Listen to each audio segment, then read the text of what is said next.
እንዲደርስ እንድታደርጉልኝ ደርሶን ማስተያየት እየሰጠንበት ነው። ይህን ቪዲዮ አይታችሁት እንዳታልፉ ሼር ኮፒ ሊንክ አድርጉ። ግዴታችሁ ነው። በዛሬ ግዴታ ጥዬባችኋለሁ። ኮፒ ሊንክ ሼር አድርጉት። ሁሉም ሰው ይስማው። በተለይ ስደት ዓለም ላይ ያላችሁ ወደ ጉዳዩ ልግባ። ነገ እንትላለን ላይቭ ፕሮግራም እንቀመጣለን።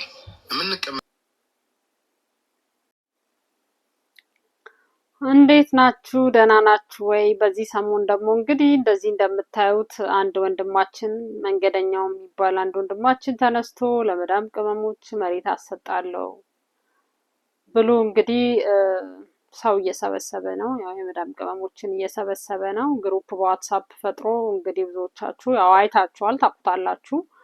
ዛሬ ያው መሲ ብሪጅስቶንም እንግዲህ ሰምታ ላይቫን ከፍታ ስታወራ ነበረ እና ብዙዎቻችን ያው ነበርን፣ ሰምተነዋል፣ አይተነዋል። ቤቱም ገብተን ስንጠይቅ ብሎክ ተደርገናል።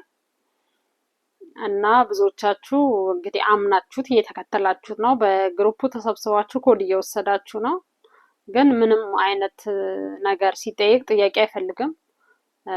አዳነች አቤቤ ቢሮ ሄጄ ጠይቅላችኋለሁ፣ መሬት አሰጣችኋለሁ ጠይቄ ብሎ እርግጠኛ እንደሆነ ሰው አድርጎ ነው እያወራ ያለው። እስካሁን ድረስ በእርግጥ እኔ ገንዘብ ሲጠይቅ አልሰማሁትም። ግን ያው ቀስ በቀስ ይጠይቃል፣ እርግጠኛ ነኝ። የሆነ ጉዳይ ለማስፈጸሚያ ምናምን ብሎ መጠየቁ ማይቀር ነገር ነው፣ ይሄ ግልጽ ነው። ግን ከገንዘቡ ሌላ ደግሞ ኢንፎርሜሽናችሁን የምትሰጡ ሰዎች፣ ፓስፖርታችሁን የምትልኩ፣ ፎቶ የምትልኩ ሰዎች ከባድ እኮ ነው። እንደዚህ መረጃ ዝም ብሎ ለሰው አይሰጥም። ለማይታወቅ ሰው እንዴት ነው ፓስፖርታችሁን የምትሰጡት? ለምን ትልኩለታላችሁ? ምን እያደረጋችሁ ነው? ለምን አታስቡም?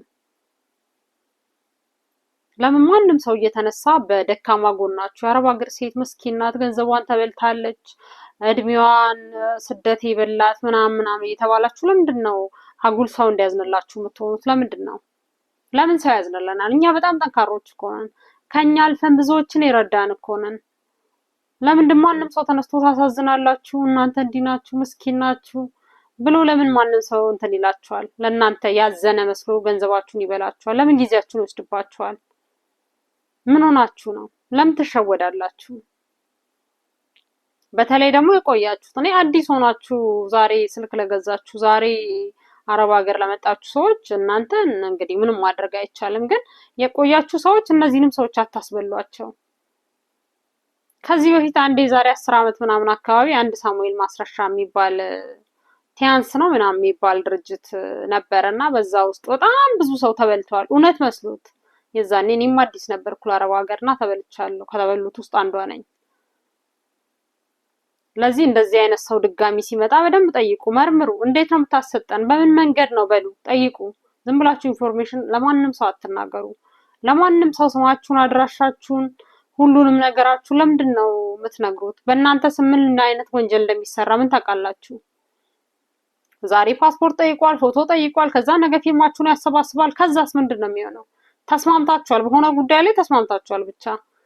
ከዛ ነገ በስማችሁ የሆነ ነገር ቢፈጠር ምንድን ነው የምትሆኑት? ነገ ተሰብሰባችሁ እስር ቤት ትገባላችሁ። ለማንም ሰው ፓስፖርት አይላክም። እባካችሁ አስቡበት።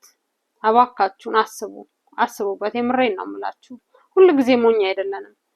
በዛ ላይ ደግሞ የሆነ አዛይ መስሎ የሚሳደበውም ስድብ አለ። የአረብ ሀገር ሴት ወንድ ብሯን ይበላል ምናምን ነው። ወንድ ሁሉም ሴት ብሯን ወንድ አልበላትም። በጣም ጥቂት ሰው፣ የትኛውም ዓለም ያለ ሰው እንደሚያደርገው ጥቂት ሰዎች ወይ ቦይፍሬንዳቸው ወይ ባላቸው አታሏቸው የሆነ ብር ወስዶባቸዋል። እሱንም እኛ ወተን ስላወራን ነው እንጂ ሁሉም ዓለም ላይ ያለ እውነት ነው ይሄ። ለዚህ እባካችሁን አትሸወዱ። እናንተ ተሸውዳችሁ እህቶቻችሁን አዳዲስ የአረብ ሀገር አዳዲስ የመጡ ሰዎችን አታስበሉ።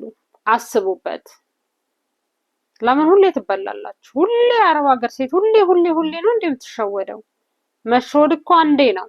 ስንቴ ቪዲዮ ተሰርቷል። ሀቢባ ሁሌ ትናገራለች። እባካችሁን ንቁ። እንደዚህ አይነት ሰው እንዴት ይበላችኋል? ለራሱ የታለው ቤት እና ለማንኛውም መርምሩ። ሁሉንም ነገር ዝም ብላችሁ ብድፍን ባላትበኑ። ጠይቁ። ምን ጠይቀውን ሰዎች የሚጠይቁትን ሰዎች ብሎክ የሚደረጉት ለምንድን ነው? በሉ በጣም ሰውን ያመነጫጭቃል። እንደዚህ ያመነጫጭቃ እንዴት ነው? በክብራችሁ አትደራደሩ። ገና ለገና መሬት ይሰጠኛል ብላችሁ እንደዚህ ስድብ የሚመስል እንትን እንዴት ታስተናግዳላችሁ? እናንተ ገንዘባችሁን ካስቀመጣችሁ መግዛታችሁን እንዴት ትችላላችሁ እኮ።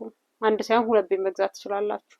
ገንዘባችሁን ሴቭ አድርጉ፣ በአግባቡ ተጠቀሙ። እንደዚህ ማንም ሰው እየተነሳ በዚህ እያለ ብክንክን አያደርጋችሁ። አስቡበት ለራሳችሁ። አዲስ የሆናችሁ ሰዎች ደግሞ ዝም ብላችሁ አትነዱ። ቢያንስ ከኛ ከነበርንበት ጊዜ አሁን ኢንፎርሜሽን በደንብ አለ። ብዙ ሰው እውነቱን ይነግራችኋል። እናንተ ለማዳመጥ ዝግጁ ሆናችሁ ሼር አድርጉ፣ ኮፒ ሊንክ አድርጉ። ይሄን ቪዲዮ ብዙ ሰው ጋር እንዲደርስ ሼር አድርጉልኝ።